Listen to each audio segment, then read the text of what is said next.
A blessed day po mga ka-truth seeker. Welcome to Unlearn Error, Spread the Truth. The purpose of this program has two purposes. That we may unlearn Arminianism humanistic views and that we may spread unpopular but biblical apostolic doctrine. Religion Saves is Error Part 12 na po tayo. Pag-uusapan po natin dito, very exciting mga ka-truth seeker, yung questions about religion. Marahil marami po kayong questions. Recall po ng ating pinag-aralan sa part 11, 1 to 11, napag-aralan po natin na ang 20 dahilan kung bakit hindi nakakapagligtas ang reliyon mga ka-truth seeker. Ngayon naman ay sagutin natin ang ilang katanungan patungkol sa reliyon. Continuation po na tayo ng ating pinag-aralan. Magsisimula po tayo sa mga katanungan patungkol sa reliyon, mga ka-truth seeker. Number 1 na tanong. Sobrang nakakalito na. Napakarami ng reliyon, libo-libo na po. At hindi na po natin malaman kung alin sa mga ito ang tunay na reliyon. Discuss po natin ito. Maganda po ito. Actually, mga kapatid, wag po kayo malito. Kasi nauuri lamang po ang reliyon sa dalawang klase. Hindi po libo-libo ang reliyon. Nauuri lamang po siya sa dalawang klase. Una po ay ang religion of good work. Ang religion of good work po ay tinatawag na autosoteriology o salvation by merit. Ito po ay tumutukoy sa grace plus good work saves, Christ plus good work saves, faith plus good work para maligtas ka. Christ, hindi sapat si Christ. Kailangan natin si Mama Mary para maligtas tayo. Number 2 po, na uri ng religion is religion of God's work. O tinatawag nating theosoteriology o salvation by grace alone. Ito ay tumutukoy sa God alone saves o grace alone saves. Gusto ko pong paliwanag yung religion of God's work, Baka magkaroon po tayo ng kalituhan, nakakapagligtas pala ang religion. Sabi ni Pastor, hindi. No, religion of God's work, i-explain ko po. Unang dapat nating tandaan, na kapag sinabi nating religion of God's work, hindi po natin itinuturo na ang religion ay makakapagligtas. Ang makakapagligtas po ay ang God's work, hindi religion. Hindi tayo o anumang reliyon ang mabuting gawa ang ugat o root cause basihan kaya tayo naligtas. At kapag nakamtan natin ang pagliligtas ng Diyos, ang bunga ng pagliligtas ng Diyos o kaligtasang natanggap natin sa Diyos ay religion of worship, religion of discipline, obedience, good work, faith, faithfulness, till the end.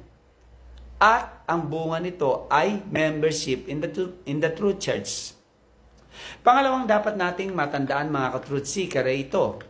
Kapag sinabi natin religion of God's work, hindi po natin itinuturo mga ka-truth seeker na ang God's work ay religion at ang religion ay God's work. Hindi po natin itinuturo na ang God's work at religion ay magkaparehas o magkasinghulugan. Ang God's work ang nagliligtas at ang religion ang bunga ng kaligtasang natanggap natin sa Diyos. Ang God's work ay reliyon, ay magkaibang usapin. Ang God's work ay trabaho ng Diyos para iligtas niya ang makasalanan, samantalang ang reliyon ay bunga, resulta, ebidensya, pruweba, responsibilidad, trabaho ng tao pagkatapos niyang maligtas at pagkatapos siyang iligtas ng Diyos. Number 2 po, nakatanungan. Ano po ang kahulugan ng religion sa dictionary? Sa Thayer's Greek Lexicon Dictionary po, ang kahulugan ng treskiya ay 4. Religion is spirit of treskiya, religion, treskiya is spirit of God, spirit of the gods. Number 2, religious worship, especially external, that which consists in ceremonies.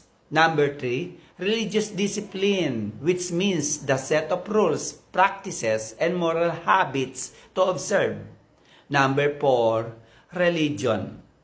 Sa Webster Dictionary po, ang religion ay organized system of religious attitudes, beliefs, and practices.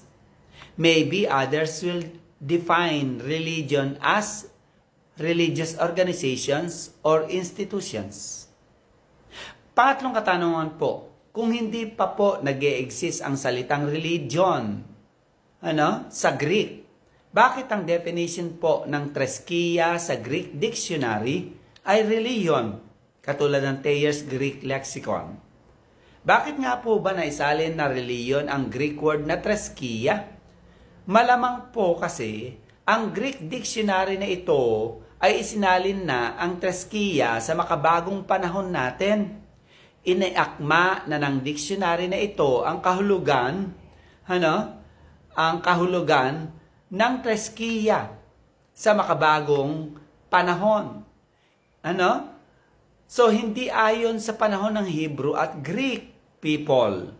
Kahit na nga ang Biblia natin ngayon ay umayon na sa makabagong translation o sa makabagong lengguwahe. Kaya nga ang treskiya ay isinalin na rin ang Latin Vulgate version na reliyon. Relevance challenge po ng ating pinag-aaralan ngayong araw na ito. Sa mga kinilusan ng Diyos, I challenge you to repent and believe. Mark 1:15. Sa mga iniligtas ng Diyos, kusang uusbong ang saving faith at saving repentance. Sa mga regenerated o kinilusan na iniligtas na ng Diyos mula sa regenerated spirit natin, ay naturalisang dadaloy ang religion of worship, religion of discipline, and religion of obedience and good work. Ngunit huwag po nating kalimutan na nagre-reliyon tayo hindi para maligtas. Nagre-reliyon po tayo dahil bunga na lamang ito ng pagka-regenerate natin at pagkaligtas natin, mga ka-truth seeker. Summary statement po ng lesson natin. Religion of God's work means salvation is by God's work alone. Walang participation, bahagi, contribution. Ang tao sa kaligtasang meron siya. Sa kaligtasang ibinigay sa kanya ng Diyos. In eternity, inadapt na siya. In eternity, ginastify na siya. Yung makasalanan. In eternity, ay nagkaroon na ng justification through the promise, redemption of the Son Jesus Christ. At nang tayo ay ma-regenerate ng Holy Spirit, doon natin na-realize, napagtanto, napag-alaman, na sa atin na nga pala ang justification at adoption, at ang regeneration na ito ay magbubunga ng saving faith at repentance. Ang regeneration, salvation na natanggap natin na ito, na work ng Holy Spirit, ay may resulta lamang ng adoption at ng justification ng Ama in eternity, at magbubunga itong regeneration na ito ng saving faith and repentance. Maliwanag po ang aral ng Biblia. So, to unlearn error and spread the truth, you may connect with us, like, follow, watch, and subscribe sa mga link na ilalagay po namin sa ibaba. Nawa po ay napagpala tayo ng salita ng Diyos. Good day and God bless po sa ating lahat.